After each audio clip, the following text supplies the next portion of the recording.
धर्म का ज्ञान रखने वाले लोग सत्य को ही सर्वोत्तम धर्म मानते हैं। सुख और दुख जीवन का हिस्सा है।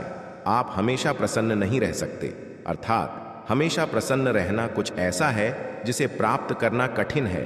प्रसन्नता और दुख जीवन में आते जाते रहते हैं और ऐसा नहीं हो सकता ही कि लगातार सिर्फ प्रसन्नता ही बनी रहे। श्री राम जो कहते हैं वो करते हैं, अर्थात श्री राम अपने वचन के पक्के अटल वचन हैं। वचन देने के बाद वो पीछे मुड़ कर नहीं देखते। जो व्यक्ति डरपोक और कमजोर होते हैं केवल वही चीजों को भाग्य पर छोड़ देते हैं। इसके विपरीत जो व्यक्ति मजबूत और आत्मविश्वास रखने वाले होते हैं वो कभी भी भाग्य पर नहीं टिकते हैं। जिस प्रकार एक वीणा अपने तार के बिना अधूरी है, एक रथ अपने पहियों के बिना अधूरा है, इसी प्रकार एक महिला 100 बेटे होने के बावजूद अपने पति के बिना अधूरी है, अर्थात कभी भी खुश नहीं रह सकती। दोहक, हमारे श्री राम एक आज्ञाकारी पुत्र थे। वे भरत से कहते हैं, चंद्रमा प्रकाश देना छोड़ सकता है, हिमालय बर्फ से बेफिक्र हो सकता है, सागर अपने तटों को बदल सकता है, लेकिन मैं अपने पिता द्वारा दिए गए वादे का कभी उल्लंघन नहीं करूंगा। एक बुद्धिमान व्यक्ति को त्रासदी या दुर्भाग्य का पूर्वाभास करना चाहिए और हमले से पहले इस तरह की त्रासदी या दुर्भाग्य को रोकने या दूर करने के लिए कार्रवाई करनी चाहिए। इस प्रकार केवल वही सुरक्षित और अच्छे जीवन का आनंद ले सकता है। उत्साह से बड़ी कोई ताकत नहीं है। ऐसा कुछ भी नहीं है जो उत्साही लोगों के लिए इस दुनिया में प्राप्त योग्य नहीं है, चाहे दुख में हो या सुख में। एक दोस्त हमेशा एक दोस्त का सहारा होता है। एक बद्धा भाई और शिक्षक जो ध्यान देते हैं वो धर्म के मार्ग पर चलते हुए एक के पिता के रूप में माने जाते हैं। वो व्यक्ति जो दूसरे को आशा देता है, पैसे या अन्य भौतिक चीजों के मदद करने का विश्वास दिलाता है या उस व्यक्ति की मदद करता है जिसने अतीत में उस व्यक्ति की मदद की थी। सामने वाले व्यक्ति को उम्मीद होने के बाद अगर वह व्यक्ति अपना वादा नहीं निभाकर निराश करता है तो वह इस दुनिया में सबसे बुरे व्यक्ति है। समझदार पुरुष कहते हैं कि जीत की जड़ विद्वान और बुद्धिमान लोगों के साथ परामर्श और चर्चा है। बादलों की गड़गड़ाहट, जिसने अपना सारा पानी खर्च कर दिया है वह किसी भी बारिश का उत्पादन नहीं करता है, लेकिन वास्तव में बहादुर व्यर्थ में गर्जना नहीं करते हैं। वे कार्रवाई में भी अपनी वीरता दिखाते हैं। धर्म को जानने वाले कहते हैं कि सत्य ही सर्वोच्च धर्म है। गलती करना मानव का स्वभाव है। ऐसा कोई भी नहीं है जिसने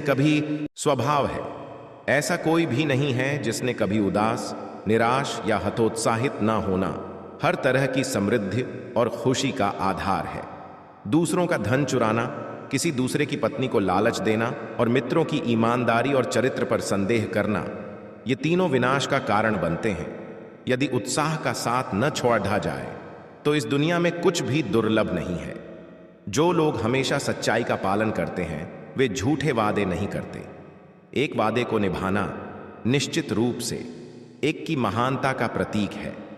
गुणवान महिलाओं के आंसू व्यर्थ में जमीन पर नहीं गिरते हैं। इसका मतलब है कि यह उन लोगों को नष्ट कर देंगे जिन्होंने उन्हें इस तरह की पीड़ा दी थी जिससे आंसू बहाए जा रहे थे।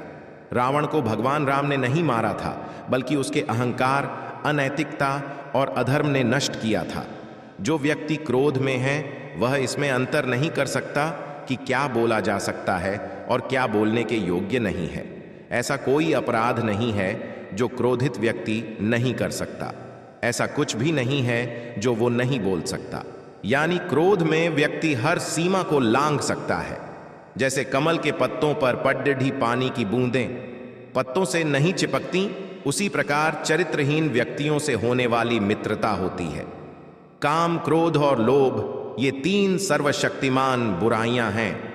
धर्म इसलिए कहा जाता है क्योंकि यह समाज का समर्थन या समझर्थन करता है। एक देश के लोगों को एक साथ रखा जाता है और धर्म द्वारा निरंतर किया जाता है। वे जो हमेशा सच्चाई का पालन करते हैं, गलत वचन नहीं देते।